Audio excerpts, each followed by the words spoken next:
Hello friends, என்னோடய பேர் Hemamalini. Welcome to Malini's dhaba. இன்றைக்கி நம்ம சேனலில் காலையில் இட்லி, தோசை, ஊத்தப்பத்துக்கெல்லாம் வச்சு சாப்பிட்ற மாதிரி ஒரு அருமையான கார சட்னி எப்படி செய்யறதுதான் பார்க்க போகிறோம். ரொம்ப சிம்பிள் அண்ட் ஈஸியாக செஞ்சிடலாம். கரெக்டாக 10 நிமிஷத்தில் இந்த சட்னியை செஞ்சிடலாம். வீடியோவுக்கு போகிறதுக்கு முதல்ல இது வரைக்கும் நம்ம சேனலை சப்ஸ்கிரைப் பண்ணாமல் இருந்தால் மறக்காமல் சப்ஸ்கிரைப் பண்ணி வச்சுட்டு பக்கத்தில் இருக்க பெல் பட்டனை ப்ரெஸ் பண்ணி வச்சுக்கோங்க.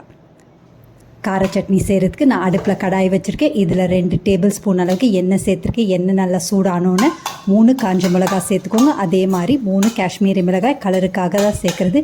சேர்த்துட்டு ஃப்ளேமை லோவில் வச்சுட்டு நல்ல பொன் நிறமாகிற வரைக்கும் வறுத்துக்கோங்க. மிளகாய் கருகாமல் பார்த்துக்கோங்க. இந்த அளவுக்கு நல்ல பொன் நிறமாகணும். அப்போ தான் சட்னியோட கலர் நல்லாயிருக்கும். மீதி உள்ள எண்ணெயிலே வெங்காயத்தை வதக்கலாம். அதுக்கு நான் 1 கப் அளவுக்கு பெரிய வெங்காயத்தை நல்லா ரஃப்பாக சாப் பண்ணி வச்சுருக்கேன். அதை சேர்த்துக்கலாம். அதையும் சேர்த்துட்டு 2-3 நிமிஷம் கைவிடாமல் நல்லா வதக்கி விட்டுக்கோங்க. இந்த அளவுக்கு நல்லா வதங்கினோன்னே 5 வெள்ளை பூண்டை சேர்த்துக்கோங்க. அதையும் சேர்த்து 4-5 நிமிஷம் நல்லா வதக்கி விட்டுக்கோங்க. வெங்காயம் பொன் நிறமாக வதங்கணுன்ற அவசியம் இல்லை. லேசாக கலர் மாறினா சரியாக இருக்கும். இந்த அளவுக்கு வந்தோன்னே நான் 1/2 கப் அளவுக்கு தக்காளியை நல்லா ரஃப்பாக சாப் பண்ணி வச்சுருக்கேன். அதை இப்போ சேர்த்துக்கலாம். அதையும் சேர்த்துட்டு நல்லா வதக்கி விட்டுக்கோங்க. தக்காளி குழையாமல் பார்த்துக்கோங்க. தக்காளி இந்த மாதிரி நல்லா வெந்திருக்கணும். இந்த மாதிரி நீங்கள் எடுத்திங்கன்னா தோல் தனியாக வரணும். அந்த அளவுக்கு வதங்கினா சரியாக இருக்கும். இப்போ அடுப்பு ஆஃப் பண்ணிவிட்டு நல்லா கூலானோன்னு நம்ம மிக்ஸி ஜாரில் சேர்த்துக்கலாம். நம்ம வதக்கி வச்சுருக்க மிளகாய் மிக்ஸி ஜாரில் சேர்த்துக்க. காம்பெல்லாம் நீக்கிட்டு சேர்த்துக்கோங்க.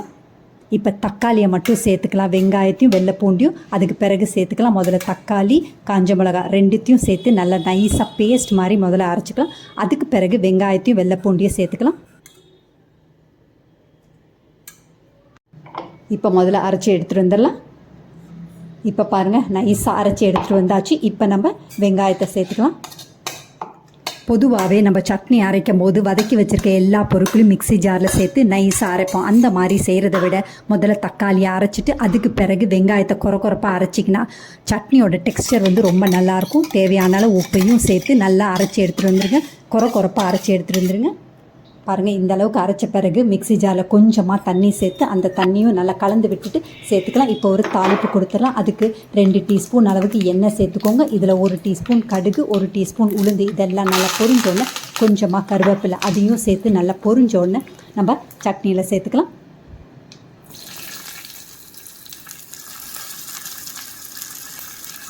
வழக்கமாக நம்ம செய்கிற சட்னி மாதிரி இல்லாமல் இந்த சட்னி சட்டுன்னு 10-15 நிமிஷத்தில் செஞ்சிடலாம். அது மட்டும் இல்லை, 2 இட்லி சாப்பிட்ற இடத்துல 4 இட்லி சாப்பிடுவாங்க. அந்த அளவுக்கு டேஸ்ட் ரொம்ப பிரமாதமாக இருக்கும்.